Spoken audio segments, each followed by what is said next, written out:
Hi guys, so in this video we would be solving a DSA problem which was recently asked in Uber interview rounds.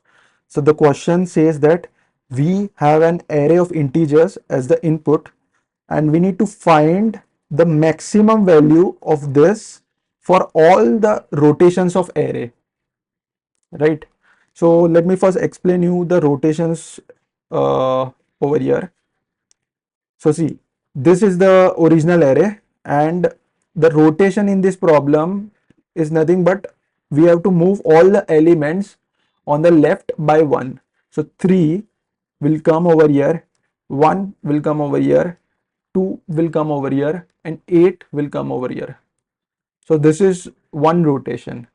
Again, 1 will come over here, 2 will come over here, 8 will come over here, 3 will come over here. So this is second rotation.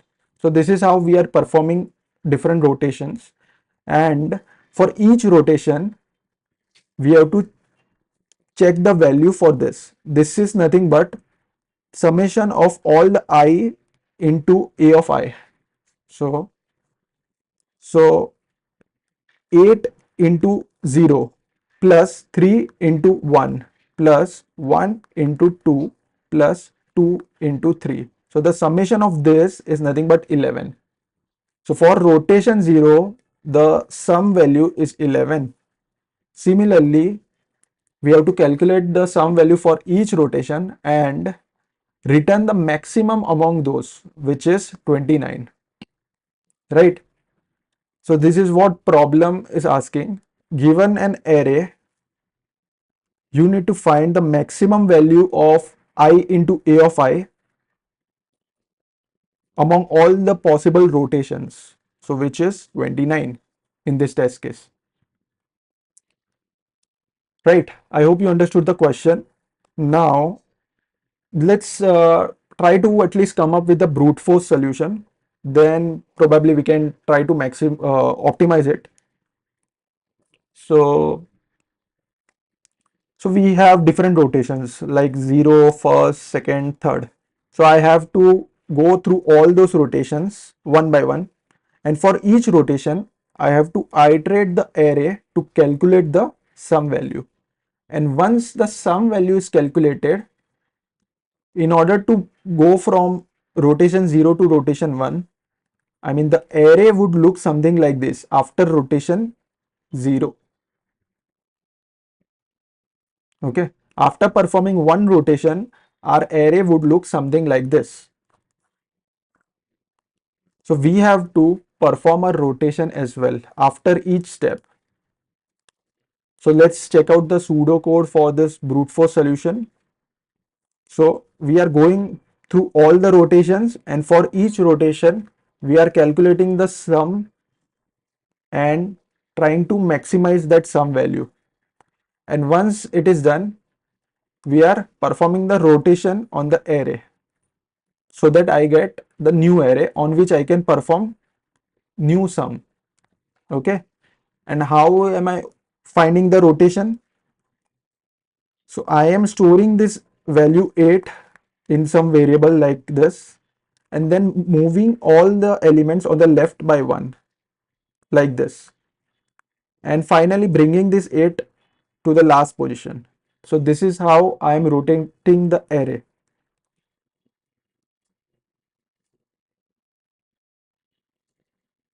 Right. So this was the brute force approach and the time complexity of this approach is nothing but n square. But if you check out the constraint is 10 to the power 5. It means that I have to solve this question in big of n. So let's try to optimize this brute force approach. So in order to optimize this, in order to bring this solution from n square to O of n, I need to eliminate this inner part.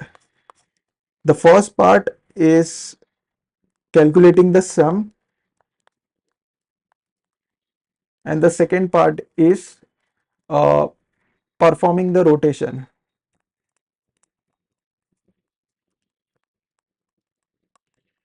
So without doing these two part, I want to find the sum for each rotation. So what do I mean by that? So for rotation 0, the sum is 11, right? So without iterating, I want this 11. That is, in O of 1 time, I want this sum. So for rotation 1, in O of 1 time, I want 29, right? And second part is, we don't even have access to this new array or rotated array. Without even knowing the rotated array, I want to find the sum in O of 1 time. So this is what we have to do in order to optimize the brute force approach. So in such cases, observations help us. So let's try to observe this part. Specifically, let's observe these two rotations. What we'll do is we'll try to establish the relation between these two rotations, right? So let's come over here. So this is rotation 0 and this is rotation 1. Let's try to observe the relation between these two rotations. So check out this part. So this particular rotation 0 has two parts. The first part is this, which is coming over here, and the second part is this, which is going over here, right? So we'll try to make some relation between these two parts. So let's talk about the first part. So this is part 1, which is going over here, right? So what is the contribution of this particular part in the previous array? It is nothing but 3 plus 1 plus 1 plus 2 plus 2 plus 2, right? And what is the contribution of this part in the current array? It is nothing but 0 plus 1 plus 2 plus 2, right? This is the contribution in the current array. So let's cancel this part with the previous array. So 2 and 2 goes off, 1 will go off. So the remaining is nothing but 3 plus 1 plus 2, which is nothing but summation of this element, right? I hope you understood this part. So in the previous array, that is in this array, summation of this part is there, but in the new array, that summation is getting reduced. So 11, from the 11, I have to reduce the summation of 3 plus 1 plus 2, which is 6. So I have to reduce the 6, which is nothing but 5. So let me write that minus 6 is equals to 5. So this was for the part 1, that is this part. Now what about the second part? Second part is this particular part is coming over here. So the contribution of part 1 in the previous array is 0, but the contribution of the same part in the next array or the current array is 3 times. Okay. What is 8 plus 8 plus 8? It is 24. So here I have to basically add 24. So which will be 5 plus 24, it is 29, which is this particular value. So we have successfully established a relation between rotation 0 and rotation 1. So let's check out the formula and I'll repeat once more. The formula is current sum, that is 29, is related to 11 by this factor. So this is part 1 and this is part 2. The part 1 says that this particular sum will be reduced when we go from rotation 0 to rotation 1. So that is what I have written over here. Sum of all the elements leaving the previous first element. That is sum of all the elements leaving the previous first element. So this is the sum that is getting reduced, hence the minus sign. And the first part says that first element will be multiplied by n minus 1 time. So this was the first element which was appearing 0 times, and now it is multiplied by n minus 1 time, which is 0, 1, 2, 3, 3 times. So that is what I have written over here.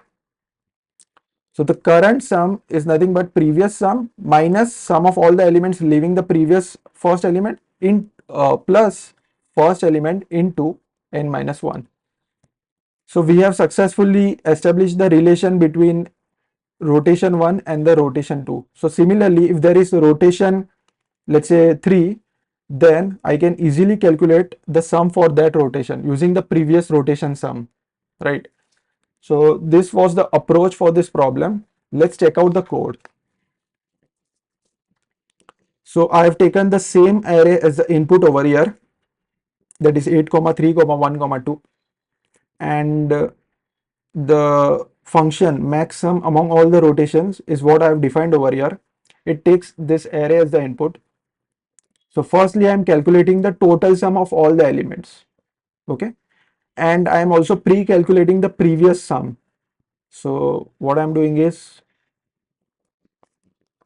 I have two things, that is total sum, which is 8 plus 3, which is 11 plus 3, 14. So total sum is equals to 14, okay, and I have also calculated this part over here. I have calculated 11. Now from 11 I'll try to calculate 29, and from 29 I'll try to calculate 27, and so on and so forth, and I'll store the maximum value in the max variable. So I'm going through each rotation from rotation number 1, and using that formula I'm calculating the sum of the rotation. Sum of the rotation is nothing but the previous sum minus sum of all the elements leaving the previous first element plus previous first element into n minus 1. So this is the current sum, and I'm maximizing that current sum. And when we move from this rotation to this rotation, the previous sum would become this, from the previous sum this. So that is what I am doing over here. And finally, I am returning the maximum sum. So let's run this code, and the result is 29. So I hope you understood the explanation and the code. If you still have any doubt, comment down. I'll try to answer that. Thanks.